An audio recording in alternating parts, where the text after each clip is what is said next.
Hello friends, कैसे हैं आप लोग। मैं एसपी जायसवाल आप सभी का अपने YouTube channel Avyan IAS academy में बहुत बहुत स्वागत करता हूं। दोस्तों, आज जो हमारा टॉपिक है रीजनिंग में वो अरिथमेटिकल रीजनिंग है। ठीक है, इसमें क्या होते हैं, मैथ्स टाइप के क्वेश्चन आते हैं। कुछ क्वेश्चन ऐसे लगेंगे आपको जिसमें इक्वेशन वाली बेस्ड पे क्वेश्चन हो, आयु संबंधित इसमें प्रश्न होते हैं, एज प्रॉब्लम से, और भी डिफरेंट वेराइटीज़ के क्वेश्चन होते हैं इसमें। ठीक है, तो हम लोग इसमें क्वेश्चन अलग अलग वैरायटीज़ के क्वेश्चन देखेंगे, थोड़ा कंसेप्ट समझेंगे, इसके शॉर्टकट ट्रिक्स समझेंगे, टेक्निक समझेंगे, और जो भी पूछे हुए क्वेश्चंस हैं वो हम लोग डिस्कस करेंगे। इसलिए आप लोग इस वीडियो में अंत तक बने रहें ताकि आपको फ़ायदा हो और अपने एग्ज़ाम की तैयारी अच्छे तरह से कर सकें। ठीक है, अब यहाँ पर जो क्वेश्चन आते हैं, पहले इसका मैं कंसेप्ट समझ लेता हूँ कि आयु संबंधी प्रश्न में बनाते कैसे हैं, क्वेश्चन किस टाइप के आते हैं, कैसे देखना चाहिए। इसमें क्या होता है, 2 या 3 लोगों का एज से कंपेयर करके दिए रहते हैं। किसी किसी क्वेश्चन में 4 बंदे का भी एज दिया रहेगा और उससे कंपेयर करके कुछ इन्फॉर्मेशन रहता है और बाकी क्वेश्चन आपसे पूछा जाता है। ठीक है, तो इसमें जैसे मान लिया सपोज डैट 2 बंदे हैं, ए और बी। ठीक है, ए और बी ये दिए हुए हैं। अब क्वेश्चन में ये लिखा हुआ है कि ए की जो एज है वो बी से डबल है। ठीक है, तो ऐसे केस में अगर आप इक्वेशन से बना रहे हो तो आप x किसको मानोगे, b को, है ना। क्वेश्चन क्या लिखा रहेगा, a की आयु b की आयु से ट्वाइस है। ठीक है, तो फिर आपको वहां पर b का एज x मानना है, तो a ट्वाइस हो गया तो ये 2x लिखा जाएगा। अगर लिखा रहेगा b की आयु a की आयु की दुगनी है तो फिर a को x मानना है कि a का एज जो है वो x है, तो b का एज कितना हो जाएगा, 2x। अगर बोला जाएगा 3 गुनी है तो 3x मान लेंगे, अगर एक का x मानेंगे तो दूसरे का 3x मान लेंगे।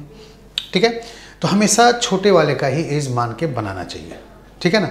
किसी किसी क्वेश्चन में ये भी होता है कि a की आयु b की आयु की आधी है, तो आधी है का मतलब क्या हुआ, अगर आप b का x मानेंगे तो a के लिए x/2 लिखना पड़ेगा, तो उसमें क्या होगा, वो फ्रैक्शन में आ जाएगा, तो कैलकुलेशन थोड़ा सा मुश्किल होता है, टफ हो जाता है कैलकुलेशन। तो वैसे केस में यहाँ पर आप a का x मानेंगे तो b का 2x लिख सकते हैं, तो a की आयु ऐसे ही b की आयु की आधी हो गई, है ना। तो हम इधर x और उधर 2x लिख लें तब भी काम चल जाएगा। फ्रैक्शन से बचना है तब इस तरह से केस में हम लोग कर सकते हैं। ओके, कुछ केस में टर्म आपको मिलेगा 2 years ओल्डर। ठीक है, ये टर्म लिखा रहेगा, मतलब किसी के केस में भी, चाहे ए के केस में या बी के केस में, ए बी से 2 साल बड़ा है, तो अगर आप बी का x मानते हो तो फिर ए के लिए क्या हो जाएगा, x+2। अगर बोलता है 2 साल छोटा है, यंगर है, तो फिर अगर इसका x मानते हो तो इसका क्या लिखना पड़ेगा, x-2। क्लियर है। ठीक है, इसी तरह उल्टा अगर पूछे कि b की आयु a की आयु की, b की आयु जो है वो a से 2 साल बड़ी है, 2 साल अधिक है, तो फिर इसका x मानेंगे तो इधर x+2 कर सकते हैं, है ना। इधर x मानेंगे तो इधर x-2 करना पड़ेगा, उल्टा करना पड़ेगा कि जिसका मानते हो उसी के हिसाब से चलना पड़ेगा। कभी कभी क्वेश्चन में ये टर्म मिल गया आपको, ये टर्म क्या मिलता है, इस तरह के लिखे होते हैं, बिफोर 5 years, 5 साल पहले। ठीक है, बिफोर 5 years मतलब कि अभी वर्तमान समय में, प्रेजेंट टाइम में ए की एज बी की एज के कंपेयर करके लिखी हुई है कि ए की आयु बी की आयु की दुगनी है, 5 साल पहले 3 गुनी थी, है ना, या 1.5 गुनी थी, ऐसे करके दिया रहेगा। तो उस कंडीशन में आप क्या करेंगे, 5 साल पीछे बोला है तो ए में भी 5 साल घटाएंगे और इधर बी में भी 5 साल घटाएंगे। ठीक है, क्योंकि 5 साल पीछे जा रहे हैं ना, तो दोनों की आयु 5 साल कम हो जाएगी। उसके बाद अगर बोलता है कि 5 साल पहले ए की आयु बी की आयु की 4 गुनी थी या 3 गुनी थी, तो जो आप बराबर करेंगे क्वेश्चन में, तो 4 गुनी बोलेगा तो बी वाले पार्ट में 4 से गुना करना है। मैंने क्या समझाया आपको कि अगर क्वेश्चन में बोलेगा कि 5 साल पहले ए की आयु बी की आयु की 4 गुनी थी, तो जो आप प्रेजेंट एज ए मानेंगे या बी मानेंगे, चाहे एक्स मानेंगे, कुछ भी मानेंगे, उसमें 5 साल दोनों को घटानी है। ए की आयु 4 गुनी है तो बी में 4 से गुना करके बराबर लिखना है। ठीक है, एग्जाम्पल के लिए मैं आपको समझा दूं, जैसे मान लिया कि अभी 10 साल है ए की आयु और इसका सपोज 25 साल है बी की, तो 5 साल अगर पीछे जाएंगे, या उल्टा मैं बोल दूं कि इधर ये 25 है और ये 10 साल है, ठीक है। अब 5 साल पीछे जाएंगे तो इसका 5 घटाएंगे तो कितना हो जाएगा 20, ठीक है। इसका 5 घटाएंगे तो ये कितना हो जाएगा 5। तो ए की आयु बी की आयु की 4 गुनी है ना, तो हमें अब इक्वेशन बैलेंस करनी है, ठीक है। तो 20 है, इधर 5 है, तो इधर आपको 4 से गुना करेंगे तब 20 दोनों तरफ 20 बराबर हो जाएगा ना। तो इसी तरह इक्वेशन जो भी करते हैं, a-5 किया, इधर b-5 किया, मतलब 10 में से 5 घटाए 5 आया, इधर 25 में से 5 घटाए 20 आया। तो आपको इक्वेशन बैलेंस करने के लिए छोटे वाले में मल्टीप्लाई करना चाहिए। अब a तो ऑलरेडी 4 गुना है, अब a में भी गलती से 4 से गुना कर दोगे तो फिर तो 16 गुना हो जाएगा कि नहीं। तो हमें यहाँ बराबर करना है, इक्वेशन बनाने के लिए सॉल्व करना है। इसलिए यहाँ पर जिसका भी 4 गुना बोलेगा उसके अपोजिट साइड में मल्टीप्लाई करके इक्वल करके साइन को लिखनी है। अगर बोले 10 साल बाद, ठीक है, आफ्टर 10 ईयर्स, 10 साल बाद किसी क्वेश्चन में बोले कि बी ए की 3 गुनी हो जाएगी, बी की आयु ए की 3 गुनी हो जाएगी, तो ऐसे केस में ए की जो भी आयु रहेगी उसमें 10 जोड़ना है, ठीक है। बी की आयु में भी 10 जोड़नी है, और मैंने बोला कि ए बी की आयु जो है वो ए की आयु की 3 गुनी हो जाएगी, तो फिर छोटा कौन हुआ ए, तो आप 3 से गुना इसमें करेंगे, ठीक है। अब इसको इससे तुलना मत करना क्योंकि ये अलग है और ये अलग है थोड़ा, ठीक है ना। तो इसलिए ये क्वेश्चन ऐसा नहीं समझिएगा, मैं अपने अलग से एग्जांपल बता दिया कि किसी क्वेश्चन में लिखा रहे कि 10 साल बाद बी की आयु ए की आयु की 3 गुनी हो जाएगी, तो फिर 10 साल आप दोनों में जोड़ेंगे। बी की आयु 3 गुनी हो रही है, इसलिए ए में 3 से गुना करके फिर इक्वेशन को बैलेंस करके सॉल्व कर लेंगे। और भी इन्फॉर्मेशन रहेगा उसके हिसाब से बनाएंगे, ठीक है। कभी कभी ऐसा भी होता है कि इक्वेशन नहीं बन पाते हैं कुछ लोगों से, तो वैसे केस में आप क्या करोगे, इक्वेशन से नहीं बन रहा है तो ऑप्शन की मदद से भी आप क्वेश्चन को जल्दी जल्दी बना सकते हैं, ठीक है। जैसे मैं अभी एक क्वेश्चन दे रहा हूँ, उसमें मैं ऑप्शन भी दूंगा, ऑप्शन से कैसे बनाना चाहिए वो भी बताऊंगा, और फिर उसके बाद इक्वेशन से कैसे बनता है वो भी बताऊंगा, ठीक है। तो इसलिए अंत तक जरूर बने रहें, बीच में वीडियो छोड़कर ना जाएं, नहीं तो फिर कोई फ़ायदा नहीं होगा आपको सीखने से। ओके, चलिए वो क्वेश्चन देखते हैं हम लोग। अब देखिए ये क्वेश्चन जो मैं लेकर आया हूँ, इसमें क्या लिखा हुआ है, P is twice as old as Q। P Q के उम्र का दुगना है, ठीक है, यानी P की आयु Q की आयु की दुगनी है। 3 साल पहले 3 years ago he was 4 times as old as Q। 3 साल पहले वो 4 गुनी आयु का था। ओके, तो अब जो है पूछा है कि अभी P की वर्तमान आयु क्या है। यहाँ पर हम लोग ऑप्शन से भी बना सकते हैं और इक्वेशन से भी बना सकते हैं। पहले मैं ऑप्शन से ट्राई करवाता हूँ, फिर उसके बाद इक्वेशन कैसे बनेगा वो मैं आपको बता दूंगा, ठीक है। तो देखिए सबसे पहले 6 साल लेते हैं। 6 साल किसके लिए, P के लिए पूछा है, तो P की आयु होगी, तो यहाँ 2 लोग हैं P और Q। अगर P की ये नाउ बोला है मतलब प्रेजेंट एज में, तो अभी P की एज 6 साल है, तो फिर P Q से दुगनी आयु का है, तो जाहिर सी बात है Q 3 साल का होगा ना, 3 दूनी 6 हो जाएगा, ठीक है। तो अब ये जो है आपका ये प्रेजेंट एज हो गया। अब क्या बोला है 3 years ago, तो 3 साल पीछे जाएंगे तो ये 3 साल हो जाएंगे, और ये 3 साल जाने पर क्या होगा 0। तो ये पॉसिबल है, नहीं हो पाएगा, 0 का 3 गुना या 4 गुना ऐसा कुछ होता नहीं, तो ये आंसर नहीं हो पाएंगे, ठीक है, ये आंसर हमारा नहीं होगा। अब देखिए यहाँ पर, अब अगर मैं सेकंड ऑप्शन लूँ, P का क्या लिया मैंने 9 years सेकंड ऑप्शन, तो इसका 4.5 years लेना पड़ेगा क्योंकि ये 9 साल का है, तो यहाँ पर ये 4.5 साल का होगा तभी तो दुगनी होगा ना। अब 3 साल पहले, तो फिर यहाँ पर 9 में 3 माइनस करेंगे तो 6 साल हो जाएगा, इधर 4.5 में भी 3 माइनस करेंगे तो कितना हो जाएगा 1.5। तो फिर 1.5 से 6 गुने का रिलेशन क्या 4 गुना है, तो बिल्कुल है, क्वेश्चन में भी बोला है 4 times, ठीक है ना। तो इसका मतलब है कि जो भी इसमें बोला है वो सारा इसमें दिख रहा है, तो P का एज क्या होगा 9 years आंसर बन जाएंगे, ठीक है, बात समझ में आ गई। और बाकी कोई भी ऑप्शन लेंगे तो आपको ये मैच नहीं करेगा। मैं 12 ईयर का भी समझा दूं, अगर ये P का 12 साल लेते हैं तो Q का 6 साल लेना पड़ेगा, ठीक है।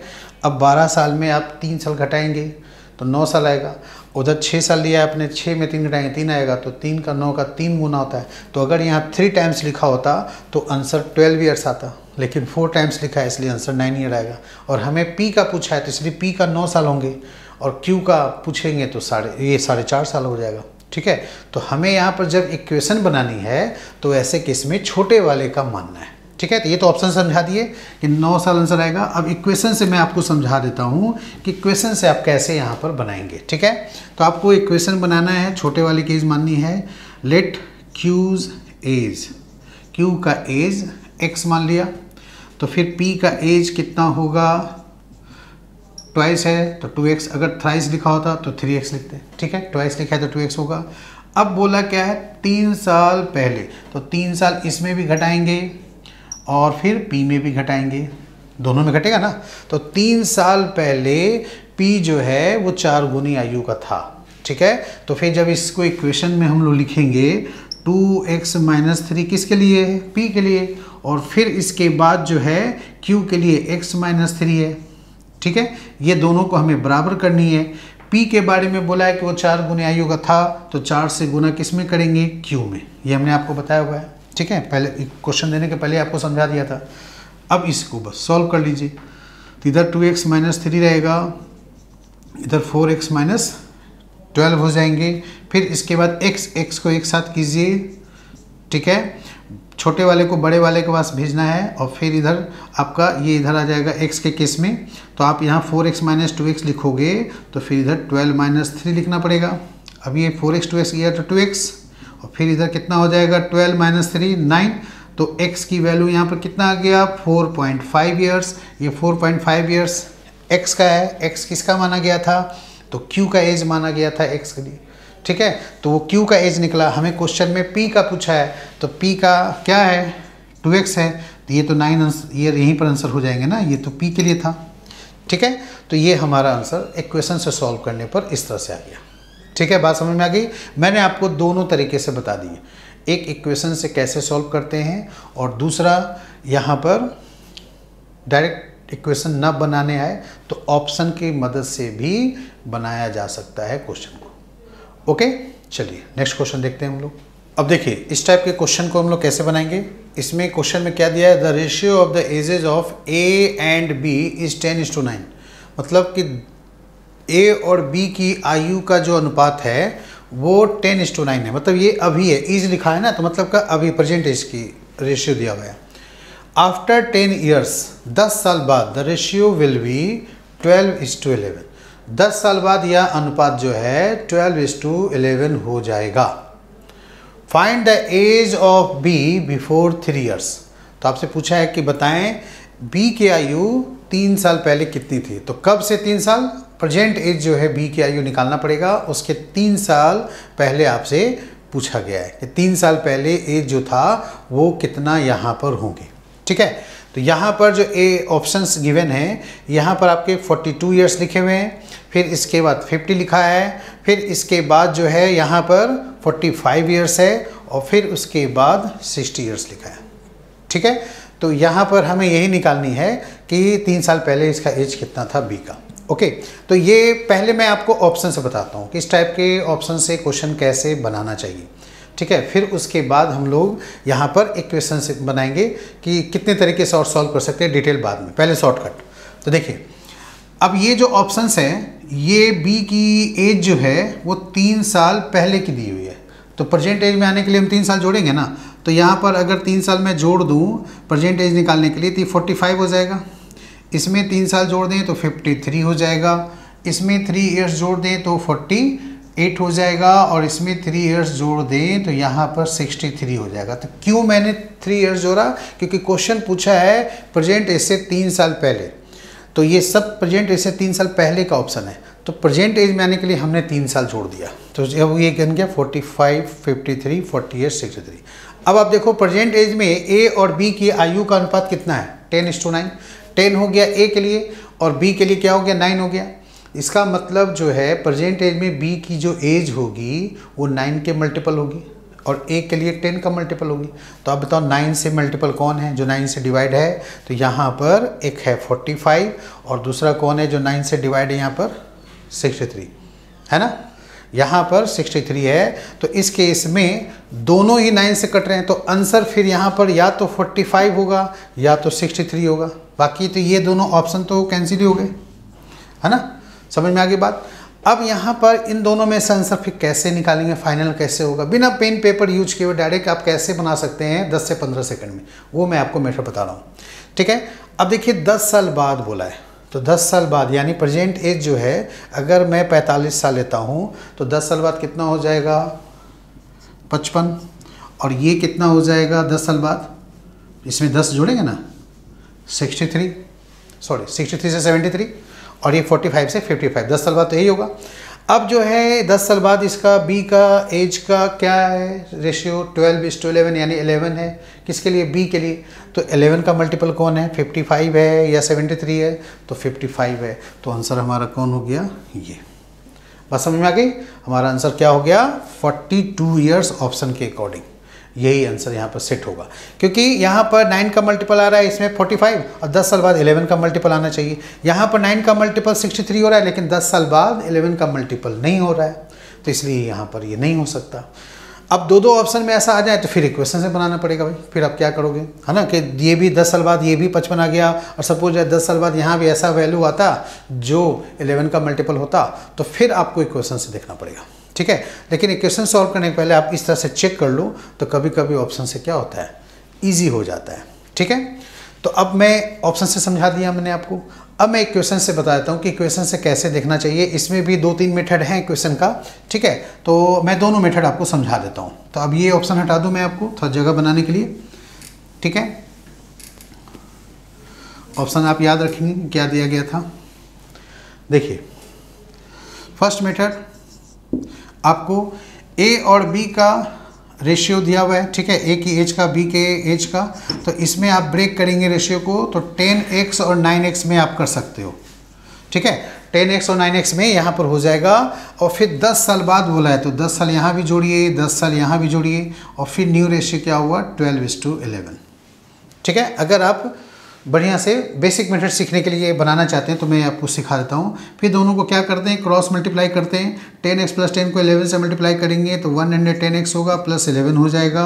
इधर 12 को इनके करेंगे तो यहाँ 108x हो जाएगा, प्लस 120 हो जाएगा। यहाँ पर ये x का डिफरेंस मतलब आप एक साथ लिख सकते हैं इधर, है ना, या आप डायरेक्ट भी ऐसे बना सकते हो। मैंने यहाँ पर लिख दिया आपको इस तरह से केस में। ठीक है, सॉरी ये यहाँ पर ये छोटा हुआ था 10। अब ये मैंने x का एक साथ ग्रुप बना लिया, नंबर वाले को एक साथ ग्रुप बना लिया।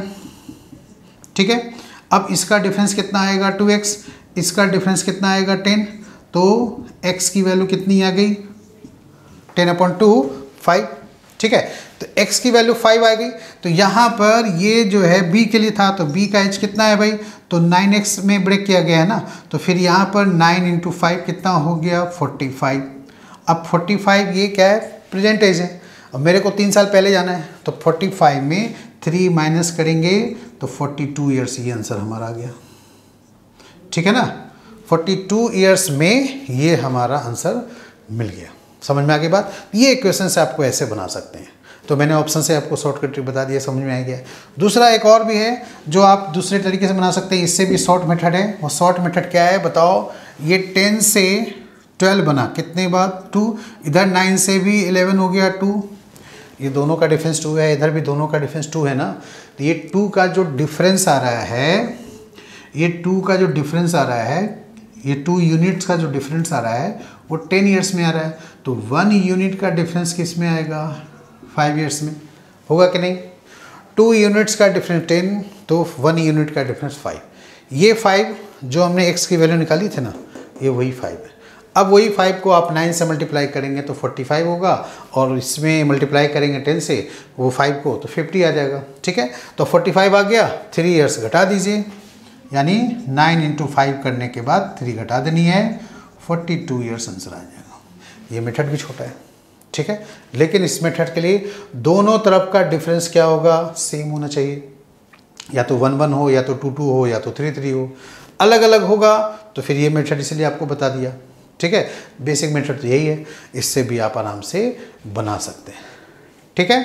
अगर यहाँ पर भी अलग अलग होता है, जैसे मान लिया 2 है यहाँ 3 है, तो 3 2 का एलसीएम लेके 6 करके इसका 6 6 बनाना पड़ेगा, ठीक है। तो वो मुझे लगता है कि ऐसे बताएंगे तो नहीं समझ में आएगा। अगर आप वैसे कर सकते हैं, 6 6 कर देने के बाद यहाँ पर फिर 1 यूनिट का निकाल लेंगे, फिर उसके बाद सॉल्व कर लेंगे जैसे किया था, ठीक है। तो उम्मीद करता हूँ ये समझ में आ गया होगा कि यहाँ पर कैसे बनाते हैं। एक हमने आपको अनुपात वाली बता दी, दूसरा इसके पहले हमने वो आगे पीछे करके बता दिया, ठीक है।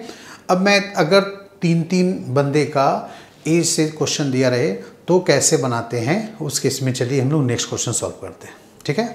अब देखिए ये क्वेश्चन जो है इसमें 3 आदमी का एज का कंपेयर दिया गया है, ठीक है। इसमें क्या है क्वेश्चन, एक पिता की आयु एक बड़े बेटे की आयु की दुगनी है, ठीक है। इसमें एक फादर है और उसके 2 सन हैं, एक बड़ा बेटा एक छोटा बेटा है। तो उसके यहाँ पर एज से दिया हुआ है, ठीक है। क्या लिखा है, the age of the father is twice that of the elder son. एक पिता की आयु उसके बड़े पुत्र की आयु की दुगनी है। 10 years hence, 10 साल बाद, the age of the father will be 3 times the age of the younger son. 10 साल बाद पिता की आयु उसके छोटे पुत्र की आयु की 3 गुनी हो जाएगी, ओके। अब फिर आगे लिखा है, if the difference of the ages of the 2 sons, अगर दोनों बेटे की आयु में जो अंतर है वो 15 years है, 15 साल है, तो बताना है कि फादर की एज जो है अभी कितनी है। Find the age of the father. ये प्रेजेंट एज पूछा है, ठीक है। वर्तमान समय में अभी पिता की आयु कितनी है, ठीक है। तो सबसे पहले यहाँ भी ऑप्शन से ही चलेंगे क्योंकि सारे ऑप्शन जो हैं वो फादर का एज का दिया है, तो ऑप्शन से ही बनाते हैं। अब ऑप्शन क्या क्या है, 50 साल, 60 साल, 65 साल, 75 साल, कौन सा सही होगा देखते हैं हम लोग, ठीक है। तो यहाँ पर देखिए सबसे पहले अगर मैं 50 ईयर्स लेता हूँ, मैं F लिख देता हूँ फादर की एज 50, तो S1 ले लेता हूँ बड़े बेटे की आयु और S2 ले लेता हूँ छोटे बेटे की आयु, ठीक है ना। ये समझ में आएगा। ऐसे आपको पिता की आयु अगर 50 साल है तो पिता बड़े बेटे के दुगनी आयु का है, तो फिर बड़े बेटे की आयु 25 साल होगी कि नहीं, हाँ जी होगी, ठीक है। अब छोटे बेटे की आयु कितनी होगी, छोटे बेटे की जो आयु होगी वो कितनी हो जाएगी, तो बड़े बेटे और छोटे बेटे में 15 साल का अंतर है, तो जाहिर सी बात है कि छोटा बेटा जो होगा वो 15 साल छोटा होगा, तो 10 साल होगा ना छोटे बेटे की आयु। अब यहाँ पर बोला है 10 साल बाद, 10 साल बाद पिता की आयु बढ़कर कितनी हो जाएगी, तो 60 साल। छोटे बेटे से तुलना की गई है, तो छोटे बेटे की 10 साल बाद कितनी एज होगी, 20 वर्ष, क्योंकि अभी 10 साल का है तो 10 साल बाद 20 साल का हो जाएगा ना, ठीक है। तो 10 साल के बाद छोटा बेटा जो है 20 साल का हो जाएगा, पिता जो है 60 साल के हो जाएंगे। तो क्या पिता यहाँ पर 3 गुनी आयु के हैं, 20 60, और बोला भी था यहाँ पर कि हाँ पिता जो हैं वो 10 साल बाद 3 गुनी आयु के छोटे बेटे के 3 गुनी आयु के हो जाएंगे। तो ये जो भी यहाँ पॉइंट बोला गया है सारे मैच कर रहे हैं, इसका मतलब है कि जो आंसर है हमारा वो क्या हो गया, तो फर्स्ट ऑप्शन आंसर होगा, ठीक है। और कोई आंसर यहाँ पर सही नहीं होंगे क्योंकि एक ही आया तो यही सही हो गया, तो यही फाइनल हो गया। अब मैं मान लेते हैं 60 साल लेता, सपोज डैट, तो 60 साल लेता अगर फादर की आयु, तो बड़े बेटे की आयु 30 साल हो जाती, तो छोटे बेटे की आयु कितना हो जाती, 15 साल, क्योंकि 15 साल का अंतर है। अब 10 साल बाद पिता 60 साल का है तो 70 साल हो जाता, और छोटा बेटा जो 15 साल का है 10 साल 25 साल का हो जाता, तो 25 का 3 गुना 75 आना चाहिए, जबकि यहाँ 70 आ रहा था, तो सेकंड ऑप्शन नहीं होगा। इसी तरह आगे भी नहीं होगा कोई, ठीक है। तो ये आंसर हमारा फाइनल हो गया। अब अगर हम लोग यहाँ पर इक्वेशन से बनाते हैं तो किसका एज मानना चाहिए यहाँ पर, तो जिसका फादर का एज दुगना किसका दिया है, बड़े बेटे का, तो वहाँ आप बड़े बेटे का मान सकते हो, ठीक है। तो यहाँ पर जैसे फादर लिखा है, S1 बड़ा बेटा है उसको x मान लेते हैं, तो फादर का 2x होगा, तो फिर S2 छोटे बेटे का कितना होगा, तो 15 साल का अंतर है, तो 15 साल छोटा है ना छोटा बेटा, तो x में 15 घटा देंगे, ये छोटे बेटे की आयु हो गई। बात समझ में आ गई। बड़े बेटे की आयु x माना हमने, पिता की आयु 2x हो गई, तो फिर छोटे बेटे की x - 15 हो गई। बड़े बेटे का अगर x मानेंगे तो छोटे बेटे का x - 15 होगा। अगर छोटे बेटे का x मानेंगे तो बड़े बेटे की आयु x + 15 लिखना पड़ेगा, और फिर x + 15 का ट्वाइस करना पड़ेगा, उसमें 2 से मल्टीप्लाई करेंगे तो फादर की परसेंटेज आएगी। कर सकते हैं आप, वैसे भी बना सकते हैं, कोई दिक्कत नहीं है, ठीक है। तो मैंने यहाँ पर बड़े बेटे का ही माना है, ठीक है ना। अब बोला है 10 साल बाद, तो 10 साल बाद जो है यहाँ पर 10 साल जोड़ेंगे तो इक्वेशन क्या बनेगा यहाँ पर, तो 2x जो फादर का एज है उसमें 10 साल जोड़ दो, ठीक है। और छोटे बेटे से कंपेयर किया गया है तो छोटे बेटे में भी 10 साल ऐड करना पड़ेगा ना, ठीक है। तो 10 साल जोड़ेंगे तो -15 और +10 कितना हो जाएगा -5, तो ये बन जाएगा x - 5, ठीक है। बात समझ में आ गई। छोटे बेटे की एज x - 5 हो गई यहाँ पर, और ये कितना हो गया 2x + 10।